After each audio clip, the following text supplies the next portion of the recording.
On pense souvent que l'histoire, avec un grand H, c'est celle des rois, des batailles, des grands décrets officiels.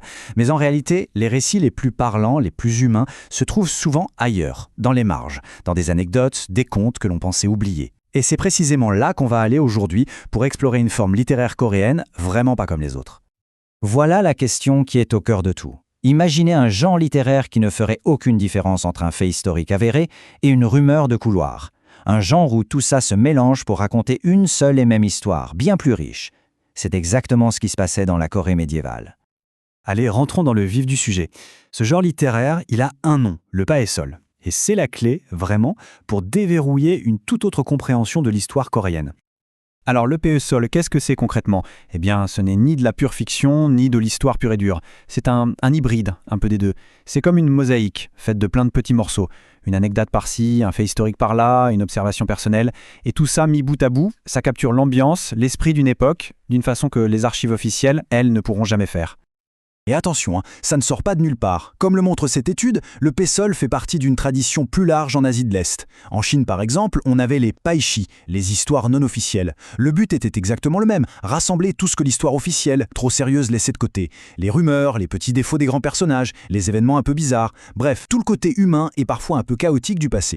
Pour bien saisir le truc, la meilleure façon de voir le psaol, c'est de l'imaginer comme une recette de cuisine. Une recette avec deux grandes familles d'ingrédients qu'on va mélanger pour obtenir une saveur totalement inédite. Et là, c'est très clair. D'un côté, on a l'ingrédient populaire, tout ce qui vient de la tradition orale, les légendes, les mythes, les commérages de village, les contes de grand-mère.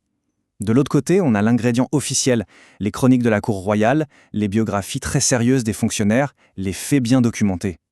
Eh bien, les auteurs de paesol, ils piochaient librement dans les deux, sans aucune hiérarchie. Mais attention, et ça c'est vraiment le point crucial à comprendre, ces auteurs ne se voyaient pas comme des écrivains de fiction. Leur mission, pour eux, c'était de documenter. Ils se voyaient comme des collectionneurs d'histoires, de moments, de détails que l'histoire officielle, trop guindée, ignorait complètement. Et c'est là, à mon avis, que ça devient le plus passionnant. C'est dans la façon dont le paesol nous dépeint les gens. On a des portraits humains d'une vivacité incroyable, complexe, et très souvent, pas très flatteurs, même pour des personnages importants. Prenons un exemple bien concret, celui de ce fonctionnaire, Wang Yong. On a des descriptions très détaillées de lui, et je vous le dis tout de suite, on est très très loin du portrait parfait et héroïque.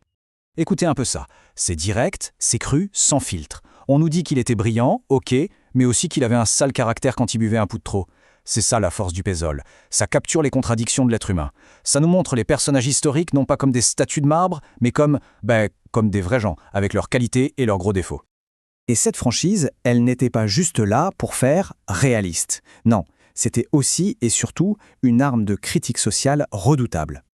Des auteurs comme Kim Si-sook, par exemple, utilisaient ces petites histoires pour critiquer le pouvoir. L'air de rien, en racontant une anecdote sur la bêtise ou la corruption d'un fonctionnaire, il dénonçait en fait tout un système. Le paesol devenait alors un espèce de liberté, une sorte de voix contestataire dans une société qui était pourtant très rigide. Mais n'oublions pas la deuxième partie de notre recette. Le paesol, ce n'est pas que de la critique sociale. Ça plonge aussi à pieds joints dans le fantastique. On a des textes, comme ceux d'Imchie, qui racontent des rencontres avec des sirènes, par exemple. Et le plus fou, c'est que ces événements mythiques sont racontés avec le même ton sérieux, presque documentaire, que les anecdotes sur les fonctionnaires. C'est ce mélange des genres qui est absolument unique. Bon, on a vu ce que c'est, comment ça marche, mais au final, pourquoi est-ce que c'est si important? Quelle est la portée de ce genre littéraire, au fond? Si on devait résumer, voilà ce qu'il faut retenir. D'abord, le paesol a tout simplement sauvé d'innombrables histoires de l'oubli. Ensuite, il nous donne un aperçu sans censure de la société de l'époque. Il a aussi permis aux intellectuels d'exprimer leurs opinions, parfois très critiques. Et surtout, il a créé un pont, un lien essentiel entre la culture orale du peuple et la littérature écrite des élites. Voilà, c'est peut-être la meilleure conclusion. Le paesol, ce n'était pas juste des histoires pour s'amuser. C'était une sorte d'archive alternative. C'était la mémoire non officielle de toute une nation, faite de rumeurs, de fragments, de vérités humaines, qui, ensemble, nous donnent une image bien plus vivante du passé. Et forcément, ça nous amène à une dernière question pour aujourd'hui. À notre époque, avec des blogs, les réseaux sociaux, tous les témoignages personnels qui circulent, quelles sont les histoires non officielles que nous sommes en train de créer? Quels sont les récits qui, dans des siècles, donneront l'image la plus fidèle de qui nous étions? C'est une question qui mérite qu'on y réfléchisse.